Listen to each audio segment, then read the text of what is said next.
நான் கொண்ட திட்டங்கள் சிறிதாயினும் ஐயா எனக்காய்வும் திட்டங்கள் பெரிதல்லவோ. புழுதியில் இருந்து என்னை உயர்த்தினீரே, ராஜாக்களோடு அமர்த்தினீரே. புழுதியில் இருந்து என்னை உயர்த்தினீரே, ராஜாக்களோடு அமர்த்தினீரே. உந்தன் கிருபைகளை எண்ணி நான் பாடுவேன், உந்தன் மகிமைதனை தினம் நான் ருசிப்பேன். அல்லேலுயா அல்லேலுயா அல்லேலுயா அல்லேலுயா. உம்மை உயர்த்துவதே எங்கள் நோக்கமையா, உம்மை பாடுவதே எங்கள் மேன்மையா. உம்மை உயர்த்துவதே எங்கள் நோக்கமையா, உம்மை பாடுவதே எங்கள் மேன்மையா.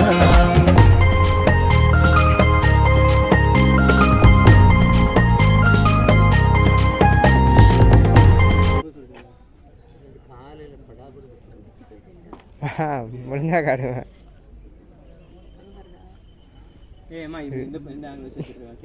ஏய் சூப்பரான இருக்குது.